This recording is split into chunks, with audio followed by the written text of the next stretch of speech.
खरं तर MST-CETचा result declare झाल्यापासून मी दोन गोष्टी ऑब्झर्व केल्या आहेत. पहिली आणि इम्पॉर्टंट गोष्ट काय तर बहुतांश मुलांचे जे पर्सेंटाईल आहे ना, शक्य असेल तर 40 to 80 पर्सेंटाईलच्याच दरम्यान जास्त विद्यार्थ्यांचं पर्सेंटाईल आलं आहे. म्हणजे म्हणावं तितकं पर्सेंटाईल मिळालेलं नाही आहे. आणि दुसरी गोष्ट आहे की जे पर्सेंटाईल तुम्हाला मिळालेलं आहे त्याच्यावरती कोणतं कॉलेज तुम्हाला मिळणार आहे, या दोन गोष्टींची काळजी मुलांना आहे. खरं तर रिझल्ट डिक्लेअर झाल्यापासून आता आपल्याकडे तुमची कॉलेज लिस्ट अपलोड करण्यासाठी म्हणजे कॅपराउंड 1 स्टार्ट होण्यासाठी कमीत कमी 1 महिन्याहून जास्त वेळ आहे. ठीक आहे, मग या वेळेमध्ये तुमचा कॉलेज रिसर्च व्यवस्थित व्हावा, कॉलेज लिस्ट आत्तापासून तुम्ही बनवणं स्टार्ट करावं, यासाठी आजचा हा व्हिडिओ बनवते. मी ऑलरेडी एक व्हिडिओ बनवला होता की कॉलेज लिस्ट कशी बनवायची, परंतु आता मुलांची सिच्युएशन बघून वाटतंय की तुम्हाला एक डिटेलमध्ये ओव्हरव्ह्यू द्यायचा आहे. खरं तर गेल्या 2-3 दिवसांपासून बघतोय ना, मोस्टली आता एकतर झालंय काय, मुलांना पर्सेंटाईल कमी आले, त्यामुळे पालक खूप चिंतेत आहेत. म्हणजे तुम्ही विचार करा की तुमची बॅग एक्झाम सेंटरच्या बाहेर तुमची वाट 3 तास बघण्यापासून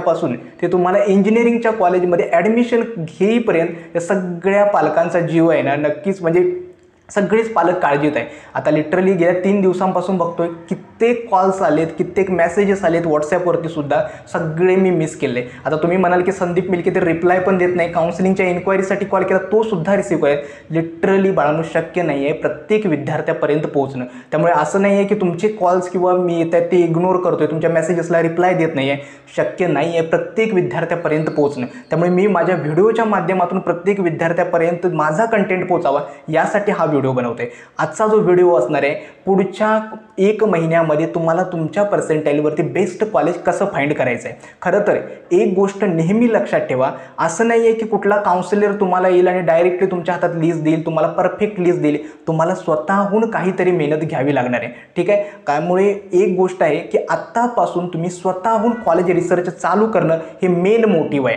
ठीक आहे, खरं तर तुमचे कॉल्स असतील किंवा व्हॉट्सॲपवरचे मेसेज बघून अक्षरशः मलाच वाईट वाटत होतं की इतके चांगले मार्क्स असून सुद्धा पर्सेंटाईल इतकं कमी कसं काय येऊ शकतं. ठीक आहे, त्यामुळे एक डिसाईड केलं आहे की तुमच्या या पूर्ण ॲडमिशन प्रोसेसमध्ये असेल ना, जेवढा माझ्याकडून शक्य असेल तेवढा कॉलेज रिसर्चचा कंटेंट असेल, तुमच्या ॲडमिशनचा कंटेंट असेल, कॉलेज रिलेटेड माहिती असेल, सगळी मी या चॅनलवरती अपलोड करणार आहे. आणि तुम्ही ही काळजी करू नका की तुम्ही माझ्या काउन्सिलिंग बॅचमध्ये जरी एनरोल नाही केलं असेल ना, तेवढा जो कंटेंट मी बॅचसाठी देतोय तोच या यूट्यूब चॅनलवरती सुद्धा अपलोड करणार आहे. तुम्हाला फक्त काय करायचं आहे, एक म्हणजे काय, चॅनलला नक्कीच सबस्क्राईब करा, आणि दुसरी गोष्ट आहे म्हणजे काय, व्हिडिओ जेवढे येतील ना ते काळजीपूर्वक बघा. ठीक आहे, कारण का मी प्रत्येक व्हिडिओमध्ये सांगतोय की बाकी ठिकाणी सारखं कुठलीही मार्केटिंग, जो जेन्युइन कंटेंट आहे, जी सत्य म्हणजे जे रियालिटी आहे ना, तेच तुमच्यासोबत मी प्रत्येक व्हिडिओमध्ये ठेवत असतो. ठीक आहे, आता इम्पॉर्टंट पॉईंट आणि सगळ्यात महत्त्वाचं काय, आता जो वेळ तुमच्याकडे आहे रिझल्ट लागल्यानंतर त्याचा सगळ्यांनी व्यवस्थित उपयोग करायचा आहे. ठीक आहे, प्रत्येक विद्यार्थ्याला असं नाही आहे की मला कॉलेज कुठलं मिळणार आहे, मी त्याला विचारतो, त्या यूट्यूबरला विचारतो, या यूट्यूबरला. अरे तुमच्या हातामध्ये चांगले मोबाईल्स आहेत, इंटरनेट आहेत, एवढ्या सगळ्या गोष्टी जर तुमच्याकडे आहेत, मग तुम्ही स्वतःहून फाइंड करा ना, मला कुठलं कॉलेज मिळते, त्याला व्यवस्थित अरेंज करा. स्वतःची कॉलेज लिस्ट तुम्ही स्वतः बनवावी, हे सगळ्यात मेन आहे. ही अपेक्षा कुणीही करायचं नाही की मला कोणता तरी यूट्यूबर येईल आणि डायरेक्टली 20 कॉलेजेसची, 30 कॉलेजेसची, 40 कॉलेजेसची लिस्ट तुम्हाला देईल. एवढं लक्षात ठेवा, या जगात फ्री कुणीही देत नाही, सगळ्यांना स्वतःचे कोर्सेस विकायचे आहेत, हे आहे. ओके, त्यामुळे ही गोष्ट तुम्ही लक्षात ठेवा. सगळ्या गोष्टी बाळांनो तुम्हाला स्वतःहून करायच्यात. आणि तुम्ही इतके हुशार आहात ना, आता एवढा CET सारख्या अवघड एक्झामचा अभ्यास केला आहे, मग कॉलेज तुम्हाला फाइंड करणं काय अवघड आहे. ठीक आहे, त्यामुळे प्रत्येक विद्यार्थ्याने आतापासून तयारीला लागायचं आहे की कॉलेजेस स्वतः फाइंड करायची, स्वतःची कॉलेज लिस्ट स्वतः बनवायची, हे सगळ्यात महत्त्वाचं आहे. ठीक आहे, त्यामुळे कॉलेज रिसर्चला आत्तापासून कामाला लागा. आजचा हा व्हिडिओ बनवतोय म्हणजे तुमची कॉलेज लिस्ट तुम्हाला कशी बनवायची आहे, कॉलेजेस कशी शोधायचे आहेत, हे सिंपल 7 स्टेप्समध्ये सांगितले. त्यामुळे हा व्हिडिओ आहे ना, नक्की मिस करू नका, खूप इम्पॉर्टंट व्हिडिओ आहे. तर सगळ्यांना नमस्कार, मी संदीप मिल्के. तर सुरुवात करूया आजच्या नवीन व्हिडिओला.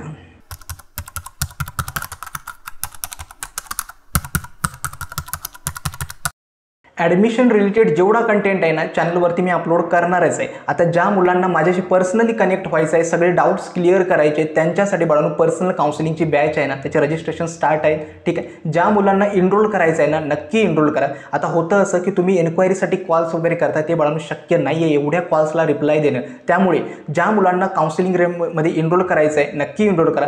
काउन्सिलिंगमध्ये काय काय प्रोव्हाइड करतो त्याबद्दल सांगतो. एक म्हणजे तुमचं ॲडमिशन कन्फर्म होईपर्यंत तुम्हाला डाऊट सपोर्ट भेटतो, म्हणजे कॉल्सवरती आणि व्हॉट्सॲपवरती. दुसरं असतं तुमचं पर्सेंटाईल, कॅटेगरी, तुम्हाला कॉलेज ब्रँच कुठे हवे त्यानुसार एक पर्सनल कॉलेजची जी लिस्ट आहे ना ते आम्ही तुम्हाला बनवून देतो. तीच ऑप्शन फॉर्ममध्ये भरायची असते. तिसरं असतं लाईव्ह सेशन्स, ज्याच्यामध्ये तुम्हाला फॉर्म फिलिंग कशी केली जाते, document verification, option form filling, college confirmation याच्याबद्दल प्रत्येक स्टेजला गाईड केलं जातं मीटिंगमध्ये. चौथा आहे स्पॉट ॲडमिशन आणि इन्स्टिट्यूट लेवल सीट्स, कोणत्या कॉलेजचे स्पॉट राऊंड स्टार्ट झालेत, फॉर्म भरायला पाहिजेत का, कट ऑफ किती असू शकतो याबद्दल माहिती दिली जातं. आणि शेवटचे आहेत first year engineering guidance session, ज्याच्यामध्ये तुम्हाला कोडिंग आणि प्लेसमेंट रिलेटेड माहिती दिली जाते. आता काउन्सिलिंगची जी माझ्या बॅचची फी आहे ना 1500 रुपये फी आहे. ज्या मुलांना एनरोल करायचं आहे डिस्क्रिप्शन बॉक्समध्ये मी रजिस्ट्रेशन फॉर्मची लिंक दिलेली आहे आणि कमेंट बॉक्समध्ये सुद्धा पिन केलेलं आहे. नक्की एनरोल करा. बाकी ठिकाणी सारखं हे सांगणार नाही की तुमच्या कमी पर्सेंटाईल सुद्धा महाराष्ट्रातलं तुम्हाला टॉपचं कॉलेज मिळून देऊ. तुमचं जेवढं पर्सेंटाईल असेल त्यानुसार तुम्हाला व्यवस्थित गाईड करून एक बेस्ट कॉलेज कसं मिळवून देता येईल याच्यासाठी आम्ही नक्की प्रयत्न करू. आता येतो कॉलेज लिस्ट बनवण्यासाठी ज्या 7 स्टेप्स आहेत त्या कोणत्या आहेत. एक तर मी ऑलरेडी हा व्हिडिओ बनवला होता परंतु खरंच गरज आहे या व्हिडिओची आत्ता.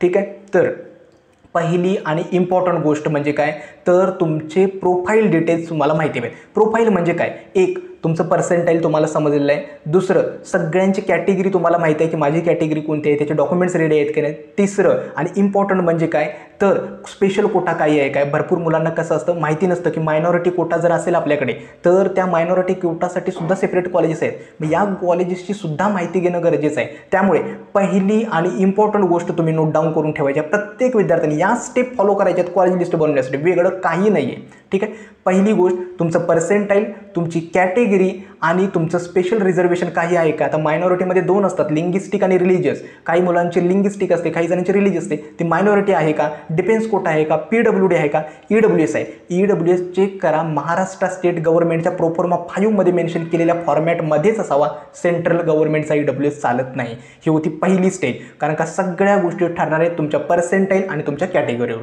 दुसरी गोष्ट तर प्रेफरन्सेसबद्दल क्लिअर राहा. म्हणजेच काय सांगतो, आता भरपूर मुलं काय करतात माहिती आहे, कन्फ्यूज असतात. मला समजा माझ्या होम डिस्ट्रिक्टमध्ये समजा मी कोल्हापूरचं आहे, मला कोल्हापूरमध्ये कॉलेज नकोच आहे, मला पुण्यामध्ये हवं आहे. पुण्यामध्ये भेटत नाही, ठीक आहे मला पुण्यामध्ये नाही, मुंबईमध्ये चालेल. मुंबईमध्ये भेटत नाही, ठीक आहे मला मग सांगलीमध्ये चालेल. ठीक आहे, असे प्रेफरन्स ठेवू नका. तुम्ही क्लिअर असलं पाहिजेत की मला कॉलेज कुठे हवे. आता भरपूर मुलांना काय होतं पर्सेंटाईल कमी आहेत, 60 पर्सेंटाईल आहेत. पुण्यामध्ये कम्प्युटर सायन्स, IT, ENTC भेटणं अवघड वाटतंय. मग अशा केसमध्ये तुम्ही ट्राय करा की तुमच्या जवळचे जे कॉलेजेस आहेत ना त्यांना प्रेफर करा. तुम्हाला काय वाटत असेल मला 60 पर्सेंटाईल आहेत, 70 पर्सेंटाईल, कॅटेगरी ओपन आहे किंवा SCBC आहे तर मला डायरेक्टली पुण्यामधल्या चांगल्या कॉलेजमध्ये मला CSIT भेटेल. बाळांनो, पुण्यामधल्या जी बऱ्यापैकी कॉलेजेस आहेत त्यांचे 85 बिलो कट ऑफ ओपन कॅटेगरीसाठी नाही आहेत, याची जाणीव तुम्हाला असली पाहिजे. त्यामुळे सेकंड स्टेज आहे की तुमची लोकेशन्स, तुम्हाला कॉलेज कुठे हवे आणि कोणत्या ब्रँचेस हवेत ना ते ठरवा. आता सगळ्या मुलांना हेच असतं की मला कम्प्युटर सायन्स हवे. ब्रँचचा सिक्वेन्स कसा असला पाहिजे, पहिली computer science, IT, AI related branches आणि ENTC असा सिक्वेन्स तुमचा असू द्या. काही मुलांना ENTC हवं असतं तर ENTC तुम्ही पहिला प्राधान्य देऊ शकता. जर पर्सेंटाईल कमी असेल तर ब्रँच कॉम्प्रोमाइज करायची तयारी ठेवा. मग मेकॅनिकल, इलेक्ट्रिकल, सिव्हिल. ठीक आहे, असं नाही आहे की मला कम्प्युटर सायन्सच हवं आहे, मला कुठेही मिळू देत कॉलेज. बाळांनो, या CETच्या कॅपराऊंड प्रोसेसमध्ये सगळ्या गोष्टी ठरतात तुमच्या पर्सेंटाईलवरती. ठीक आहे, तुम्हाला काय वाटतं यापेक्षा कट ऑफला तुम्ही मॅच होता का हे इम्पॉर्टंट आहे. ठीक आहे, त्यामुळे दुसरी स्टेज आहे की कोणत्या ब्रँचेस हवेत, कोणते कॉलेजेस हवेत, कोणत्या ठिकाणचे कॉलेजेस आहेत ते आपल्याला प्रेफर करायचे. या 2 स्टेजेस तुम्हाला पहिल्यांदा क्लिअर करायचे, एक तुमचं पर्सेंटाईल आणि दुसरं तुमची प्रेफरन्सेस. ठीक, आता तिसरा आणि सगळ्यात इम्पॉर्टंट स्टेज म्हणजे काय, कॉलेज फाइंड करायसाठी प्रत्येक मुलाने काय करायचं तर वेगवेगळ्या यूट्यूबर्सने वगैरे AI प्रेडिक्ट, कॉलेज प्रेडिक्टर दिले किंवा वेगवेगळ्या साईट्सवरती सुद्धा दिले, कुणीही ते रेफर करायचं नाही. ठीक आहे, एकतर ओल्ड आणि खूप जुना डेटा सगळा त्यांनी दिलेला आहे त्याच्यावरती, तो अपडेटेडच नाही आहे. मग सगळ्या मुलांनी काय करायचं आहे, गेल्या वर्षीची CET सेलची कॅप राऊंड 1ची जी ऑफिशियल कट ऑफ PDF आहे, ठीक आहे, ती सगळ्यांनी ठेवायची आपल्याजवळ.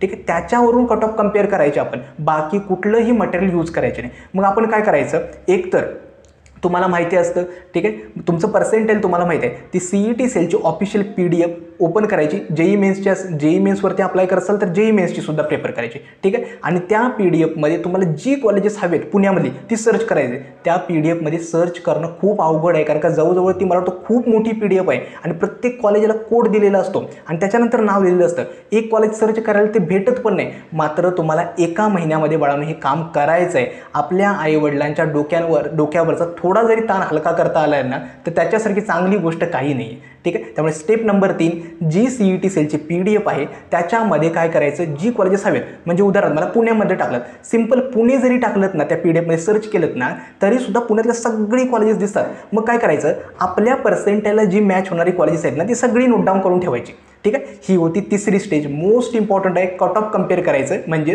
PDF मध्ये ते कॉलेज लोकेशन सर्च करायचं, त्या कॉलेजचं नाव काय वगैरे माहिती असेल, पुणे असेल किंवा अमरावती, सर्च केलं ना सगळी कॉलेजेस दिसतात ती, ठीक आहे. त्यानुसार जी कॉलेजेस तुम्हाला मिळतात, ज्या कॉलेजच्या कॅटेगरी कट ऑफ तुम्हाला मॅच होते. आता उदाहरणार्थ माझी कॅटेगरी SCBC आहे, तर मी काय करेल, जनरल SCBC कॅटेगरीमधलं त्या कॉलेजचा कट ऑफ जर मला मॅच होत असेल तर ते मी नोट डाऊन करून, ही होती तिसरी स्टेज. चौथी आणि इम्पॉर्टंट काय, तर कुठल्याही फेक सोर्सेसवरती विश्वास ठेवू नका. वेगवेगळ्या वेबसाईटवरती असेल, गुगलवरती सुद्धा टाकतात की या कॉलेजचा कट ऑफ किती आहे, अरे ते कट ऑफ अपडेटच केलेले नाही आहेत. त्यामुळे कुठल्याही फेक साईट्सवरती विश्वास ठेवायचा नाही. हे होतं चौथं. आणखीन एक सांगतो, भरपूर काउन्सिलर्स वगैरे बघतोय आता हे मार्केटमध्ये, मला कुणावरही टीका करायची नाही आहे किंवा नाव घ्यायचं नाही आहे. खूप काउन्सिलर्सचं कॉलेजसोबत टायअप असतं, त्यामुळे त्यांच्या यूट्यूब चॅनलवरती बघाल ना प्रत्येक कॉलेजचं प्रमोशन करतच ते फिरत असतात की या कॉलेज चांगलं आहे, हे कॉलेजचं प्लेसमेंट आहे, या कॉलेजचं पॅकेज इतकं 48 LPA 60 LPA 1.5 CR. अरे ते पॅकेज हायेस्ट पॅकेज आहे ना, ॲव्हरेज पॅकेज कोण सांगणार आहे. खरी काउन्सिलिंगची जी गरज असते किंवा जे खरी कॉलेजची रियालिटी आहे ती आहे कॉलेजचं ॲव्हरेज पॅकेज किती आहे, कॉलेजच्या लोअर ब्रँचेससाठी ENTCs असेल, मेकॅनिक असेल, इलेक्ट्रिक प्लेसमेंट किती झाले, कॉलेजचा क्राऊड कसा आहे, या गोष्टी सगळ्यात जास्त मॅटर करतात. फ्रीमध्ये कॉलेजची NIRF रँकिंग A+ आहे, NAC A ग्रेड आहे, अरे त्याचा 0 यूज आहे. थोडे पैसे दिलेत ना ती NACची कमिटी A+ काय तर AAA+ सुद्धा रँकिंग देऊन जाईल, ठीक आहे. त्यामुळे उगाच या ग्रेड्सवरती फोकस करू नका, स्वतःहून रिसर्च करा. कुठल्याही काउन्सिलर्स असतील किंवा यूट्यूबर्स असतील, हायेस्ट पॅकेजवरती विश्वास ठेवायचा नाही. ही होती चौथी स्टेज. पाचवी आणि इम्पॉर्टंट स्टेज म्हणजे काय, आता तिसऱ्या स्टेजपर्यंत तुम्हाला काय झालं, तुमच्या लोकेशनपासून तुम्हाला जेवढी कॉलेजेस तुमच्या कट ऑफला मॅच होणार आहेत ना थोडीफार, ती तुम्ही सगळी नोट डाऊन करून. आता कॉलेजेसला एकतर निवडायचे कसे कॉलेजेस. आता कॉलेज लिस्ट बनवताना ना तुम्ही 3 टप्प्यामध्ये लिस्ट बनवायची. समजा मी अज्युम करतोय माझं जे पर्सेंटाईल आहे ना ते अप्रॉक्सिमेटली मला वाटतं की 90 पर्सेंटाईल मिळाले. मग माझ्या कॉलेज लिस्टमध्ये अप्रॉक्सिमेट मला 300 कॉलेजेसचे चॉईसेस ॲड करता आहेत. मग मी काय करेल, तर 90 पर्सेंटाईल असेल तर मी काय करेल, 91 to 95 पर्सेंटाईलची कॉलेजेस आहेत ना ती पहिल्यांदा माझ्या लिस्टमध्ये ठेवेल. म्हणजे पहिल्यांदा 95 पर्सेंटाईलची कॉलेजेस आणि त्यांची ब्रँच, नंतर 94, 93, 92, 91, ठीक आहे. ही कॉलेजेस मी पहिल्यांदा ठेवेल. ही कॉलेजेस यासाठी ठेवायची लिस्टमध्ये की समजा एखाद्या वेळेस एखाद्या कॉलेजचा कट ऑफ कमी आला तर ते आपल्या हातून मिस होऊ नये यासाठी. आणखीन एक लिस्टमध्ये सुरुवातीला अशी कॉलेजेस ठेवा जी तुम्हाला मिळणारच नाही कट ऑफला. म्हणजेच काय, माझं पर्सेंटाईल 90 आहे, मग मी 95 to 91 पर्सेंटाईलचे कॉलेजेस वरती ठेवतोय जेणेकरून मला ऑटो फ्रीज अवॉइड करता येईल. ऑटो फ्रीज काय आहे, तर पहिल्या कॅप राऊंडमध्ये पहिल्या नंबरचं कॉलेज मिळालं असेल तर ऑटो फ्रीज होतं. दुसऱ्या राऊंडमध्ये पहिली 3 कॉलेजेस जर मिळाली, पहिल्या 3मधलं कुठलंही मिळालं तर ऑटो फ्रीज होतं. तिसऱ्या राऊंडमध्ये पहिल्या 6 पैकी कुठलंही कॉलेज मिळालं तर ऑटो फ्रीज होतं. ते जर आपल्याला थांबवायचं असेल आणि पुढच्या राऊंडमध्ये पार्टिसिपेट करायचं असेल तर त्यासाठी असतं ऑटो फ्रीज अवॉइड करण्यासाठी आपल्या कट ऑफपेक्षा जास्त पर्सेंटाईलची कॉलेजेस त्या लिस्टमध्ये ठेवणं, ठीक आहे. त्यामुळे हा होता पहिला टप्पा. आपल्या लिस्टमध्ये आपलं पर्सेंटाईल समजा 90% असेल तर 95 to 91 पर्सेंटाईलसाठी पहिली टप्पे असणार. दुसरा असतो तो म्हणजे काय, 80 to 90 पर्सेंटाईलची कॉलेजेस असतात ना ती मिडलमध्ये ठेवायची. ती यासाठी की त्या कॉलेजेसमध्ये शक्यता आहे की जास्तीत जास्त चान्सेस आहेत तिथं तुम्हाला ॲडमिशन मिळेल, ठीक आहे, ते आपल्याला भेटू शकतं. मात्र एखाद्या वेळेस कट ऑफ जर वाढला तर ती मिस होऊ शकतात कॉलेजेस, त्यामुळे ती जास्त मिळण्याचे चान्सेस नाहीत परंतु ते मिळू शकतात. आणि तिसरा आणि शेवटचा टप्पा असतो 84 to 88. म्हणजेच काय, ही कॉलेजेस अशी आहेत ती तुम्हाला कन्फर्म मिळणार आहेत कट ऑफ कितीही वाढू देतात, ठीक आहे. आय होप तुम्हाला ही 5वी स्टेज समजली असेल की कॉलेजेसला अरेंज कसं करायचं आहे. एक, सगळ्यात वरती जी कॉलेजेस आपल्याला मिळणार नाही ती ठेवायची. दुसऱ्या नंबरला जे आपल्या कट ऑफच्या आसपास कॉलेजेस आहेत त्यांना अरेंज करायचं. आणि तिसऱ्यांदा जी कॉलेजेस आपल्याला कन्फर्म मिळणार आहेत त्यांना ठेवायची. ठीक आहे, ही होती 5वी स्टेप. 6वी आणि इम्पॉर्टंट म्हणजे काय की कॉलेजेस किती इन्क्लूड करायचे. आता एक सांगतो, जेवढी जास्त कॉलेजेस तुम्ही ठेवाल ना तेवढं कॉम्प्लिकेटेड होतं कॉलेजचा सिक्वेन्स मेंटेन करणं. कॉलेजचा सिक्वेन्स मोस्ट इम्पॉर्टंट आहे. ज्यावेळी तुम्ही ऑप्शन फॉर्म सिक्वेन्सनुसार तिथं भरून सबमिट करताना CETचं सॉफ्टवेअर काय करणार आहे, प्रत्येक कॉलेज स्कॅन करत जातं. 1 नंबरला COIP टाकले, COIP याच्या कट ऑफला मॅच होते का, नसेल तर पुढचं चेक करतं. जर पुढचं चेक करतं, जर मिळत असेल तर अलॉट करतं. एखाद्या म्हणजे समजा माझ्या लिस्टमध्ये 3 नंबरचं कॉलेज मला जर त्या लिस्टमध्ये अलॉट झालं तर ती 4 नंबरपासून तुम्ही पुढे कितीही कॉलेजेस टाकली असतील ते चेक करणार नाही. ठीक आहे, त्यामुळे सिक्वेन्स खूप मॅटर करतो. एखादं लो कॉलेज किंवा ज्या कॉलेजमध्ये मला जायचं नाही आहे किंवा ते कॉलेजचा कट ऑफ कमी आहे ते समजा वरती आलं नजर चुकीने आणि तेच कॉलेज मिळालं तर तुम्हाला तिथंच ॲडमिशन घेऊ शकतो किंवा एक कॅपराऊंड वाया जाऊ शकतो. ठीक आहे, आता 7वी आणि इम्पॉर्टंट स्टेज. पहिलं म्हणजे काय, तुम्हाला तुमचे पर्सेंटाईल माहिती असले पाहिजे. तुम्हाला तुमची कॉलेजेस कुठली हवी ती सगळी तुम्ही एका वहीवरती लिहून ठेवलीत. त्यानंतर लिस्टमध्ये ती कशी अरेंज करायची 3 ब्लॉक्समध्ये ते तुम्हाला समजलं. आता कॉलेजचा सिक्वेन्स कसा मेंटेन करायचा. तर सिक्वेन्स मेंटेन करण्यासाठी पहिला क्रायटेरिया काय तर तुम्ही कट ऑफनुसार सुद्धा अरेंज करू शकता. परंतु कट ऑफ हे व्यवस्थित नसतात. फक्त कट ऑफवरून कॉलेजची आपल्याला रँकिंग कळत नाही. आता पुण्यामधल्या कॉलेजचं नाव सांगत नाही, कट ऑफ बघाल तर 97-98% आहेत, परंतु कॉलेजच्या प्लेसमेंट बघाल तर खूप खराब आहे. मग कॉलेजेसची माहिती कशी फाइंड करायची आणि सिक्वेन्स कसा ठेवायचा. प्रत्येक कॉलेजच्या वेबसाईटला व्हिजिट करा. कॉलेजच्या वेबसाईटवरती प्लेसमेंट डेटा दिलेला असतो. ओके, काही मोस्ट ऑफ द कॉलेजेसमध्ये जो दिलेला नाही किंवा वाढवून दिलेला आहे. ठीक आहे, प्लेसमेंट डेटा बघा. त्या स्पेसिफिक ब्रँचमध्ये किती मुलं प्लेस होत आहेत, कंपनीज कुठल्या येतात ते व्यवस्थित ॲनालाइज करा. शक्य असेल तर त्या कॉलेजेसला ना ओके म्हणजे त्या कॉलेजेसमध्ये विद्यार्थ्यांशी बोला. आता मी माझ्या कॉलेज म्हणजे ज्यावेळी मी कॉलेज रिसर्च केलं होतं ना, एक सुंदर आयडिया केली होती. काय करायचं मी, लिंकडइन असतं ना, लिंकडइन नावाचं एक ॲप्लिकेशन आहे ज्याच्यामध्ये सगळी मुलं असतात ना आपले जी प्रोफेशनल वर्ल्डमध्ये असतात त्यांचे अकाउंट क्रिएट केले असतं. मी IT फील्डमध्ये आहे, मग माझं सुद्धा अकाउंट मी क्रिएट केलं असतं. मी काय करायचो, त्या स्पेसिफिक लिंकडइन ॲपवरती ना त्या कॉलेजेसचे, आता मी PICT शोधत होतो आणि COIP शोधत होतो. मग त्या कॉलेजचे जे विद्यार्थी आहेत ना, जे सध्या त्या कॉलेजमध्ये शिकत आहेत त्यांना रँडमली मेसेज करायचो. रिक्वेस्ट कधी ॲक्सेप्ट केली ना, रँडमली मेसेज करायचो की दादा ही ब्रँच कशी आहे वगैरे. ही आता मी समजा 20 मेसेजेस सेंड केले, ॲटलिस्ट त्या 20मध्ये 1-2 मुलं तरी रिप्लाय देतील ना, यासाठी मी ते कॉलेज रिसर्च करण्यासाठी सर्च. तसं तुम्ही करू शकता, मात्र कुणालाही उगाच रँडमली मेसेज करू नका, ते कुठेतरी अंगलट यायचं. ठीक आहे, ही होती 7वी स्टेज. कॉलेजेसची रँकिंग फाइंड करण्यासाठी त्यांचा प्लेसमेंट डेटा. दुसरा आहे कॉलेजेसची त्या व्यवस्थित तुम्ही जाऊन व्यवस्थित भेटा हवं तर, किंवा त्या कॉलेजच्या जुन्या विद्यार्थ्यांशी बोला. तिथले शिक्षक आहेत, प्रत्येक शिक्षक आपल्या कॉलेजचं चांगलं गुणगानच सांगणार आहे, वाईट गोष्टी कुणीही सांगणार आहे. खरी रिॲलिटी ती कॉलेजची मुलंच सांगू शकतात. ठीक आहे, त्यामुळे हे होतं 7वी स्टेज की कॉलेजचा सिक्वेन्स कसा ठेवायचा. आणि शेवटचं काय तर मिस गायडन्स अवॉइड करा. मी प्रत्येक व्हिडिओमध्ये सांगत असतो, कुणावरही डोळे झाकून या काउन्सिलिंग प्रोसेसमध्ये विश्वास ठेवू नका. ठीक आहे, कुठलाही काउन्सिलर असेल तुमची लिस्ट बनवताना सगळ्या गोष्टी विश्वासात घेत नाहीत. त्याला माहिती नसतं की या मुलाला काय हवं आहे. त्यांना काही मुलांना कसं असतं की मला हॉस्टेलची प्रायोरिटी जास्त आहे, काही मुलांना कॉलेजेसचा क्राऊड चांगला लागतो, काही मुलांना कसं असतं की प्लेसमेंटसाठी ट्राय करायचं असतं, काही मुलांना मास्टर्ससाठी प्रिपेअर करायचं असतं. मग अशा सिच्युएशनमध्ये तुमची लिस्ट आयडियल लिस्ट बनवणं इम्पॉसिबल आहे. इम्पॉसिबल म्हणजे मी गेल्या 5 वर्षांपासून ह्या काउन्सिलिंग फील्डमध्ये आहे, त्यावरून सांगतो प्रत्येक विद्यार्थ्याची आयडियल लिस्ट बनवणं खूप अवघड आहे. म्हणजे इवन तुम्ही तुमच्या डोक्यामध्ये सुद्धा कन्फ्यूज आहात की मला या कॉलेजची ही ब्रँच वरती ठेवायची आहे की खाली ठेवायचं आहे. मग काउन्सिलरला तरी कसं समजणार आहे. आणि बहुतांश काउन्सिलर्स वगैरे सांगतोय, एकतर कुणीही काउन्सिलर तुम्हाला ना स्वतःहून डिस्कस करून तुमच्याशी काही लिस्ट वगैरे देत नाही. काय करतात, आता एक लास्ट इयरची मी सिच्युएशन होतो, एकच पुण्याची लिस्ट बनवली होती आणि सगळ्या मुलांना देऊन टाकली होती आणि त्यांना सांगितलं की तुमच्या पर्सेंटेजला जी मॅच होते आणि जी तुम्हाला हवी ती ठेवा लिस्टमधली आणि बाकीची काढून टाका. ठीक, अशा सिच्युएशन्स होतात. ठीक आहे, त्यामुळे कुणावरही विश्वास ठेवू नका. मी प्रत्येक व्हिडिओमध्ये एक गोष्ट सांगतो की या जगामध्ये जर तुमचं कोणी चांगलं बघत असेल ना किंवा तुमचं चांगलं व्हावं यासाठी विचार करत असेल तर ते फक्त तुमच्या आईवडील आहेत. बाकी जर तुमच्या म्हणजे भल्याचा जास्तच विचार करत असेल ना तर तो त्यांचा फायदा आहे. ठीक आहे, आय होप मला जे बोलायचं होतं समजलं.